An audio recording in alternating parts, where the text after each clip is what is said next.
SIR पर मुश्किल में फंसे चुनाव आयोग ने अब इसे पूरे देश में कराने की तैयारी कर ली है। चुनाव आयोग ने इसके लिए नियम और शर्तें भी तय कर ली हैं। इसके साथ ही ईवीएम में भी बदलाव की बात कही है। तो क्या है एसआईआर को लेकर चुनाव आयोग की तैयारी और ईवीएम में हो रहे हैं क्या बदलाव, देखिए रिपोर्ट। बिहार विधानसभा चुनाव के साथ ही ईवीएम में बड़े बदलाव की शुरुआत हो जाएगी। ईवीएम पर अब उम्मीदवारों के नाम और चुनाव चिन्ह के साथ उनका कलर फोटो भी लगाया जाएगा।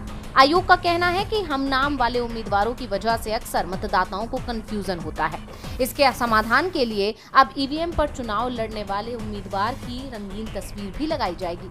उम्मीदवारों का चेहरा फोटो स्पेस के 3/4 हिस्से में होगा, जिससे उनकी शक्ल बेहतर तरीके से दिखाई दे और मतदाता अपने पसंदीदा कैंडिडेट की सही से पहचान कर उसे वोट कर सकेंगे।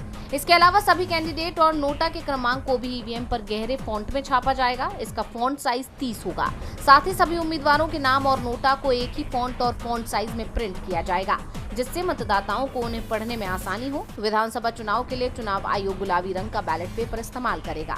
इन सभी बदलावों की शुरुआत बिहार विधानसभा चुनाव के साथ हो रही है। इसके अलावा एसआईआर को लेकर भी चुनाव आयोग ने तस्वीर साफ कर दी है। चुनाव आयोग अब पूरे देश में एसआईआर करा रहा है। देश भर में एसआईआर के लिए 2002 से 2004 को कट ऑफ डेट माना जाएगा, यानी जिन लोगों के नाम 2002 से 2004 तक की वोटिंग लिस्ट में शामिल हैं, उन्हें सिर्फ गणना प्रपत्र भरना होगा। ज्यादा दस्तावेज देने की जरूरत नहीं है। इसके बाद जिनके नाम वोटिंग लिस्ट में शामिल किए गए हैं या नए मतदाता हैं, उन्हें वोटिंग लिस्ट में नाम शामिल कराने के लिए चुनाव आयोग की तरफ से जो दस्तावेजों की सूची जारी की जाएगी, उसमें से किसी एक को देना होगा।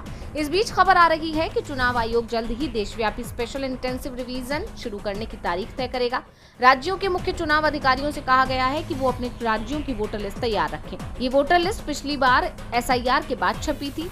कुछ राज्यों के मुख्य चुनाव अधिकारियों ने तो अपनी वेबसाइट पर पिछली एसआईआर के बाद वाली मतदाता सूची डाल भी दी है। इस बार चुनाव आयोग की तरफ से एक नए घोषणा पत्र की भी व्यवस्था की गई है। ये उन लोगों के लिए है जो पहली बार वोटर बनना चाहते हैं या जो दूसरे राज्य से आकर यहाँ रहने लगे हैं। उन्हें ये अंडरटेकिंग देना पड़ेगा कि उनका जन्म भारत में 1 जुलाई 1987 से पहले हुआ था। उन्हें अपनी जन्म तिथि और जन्म स्थान का कोई कागज भी देना होगा। घोषणा पत्र में एक और विकल्प दिया गया है। अगर किसी का जन्म 1 जुलाई 1987 और 2 दिसंबर 2004 के बीच हुआ हो, तो उन्हें अपने माता पिता की जन्म तिथि या जन्म स्थान के दस्तावेज जमा करने होंगे। डीवी लाइव की रिपोर्ट।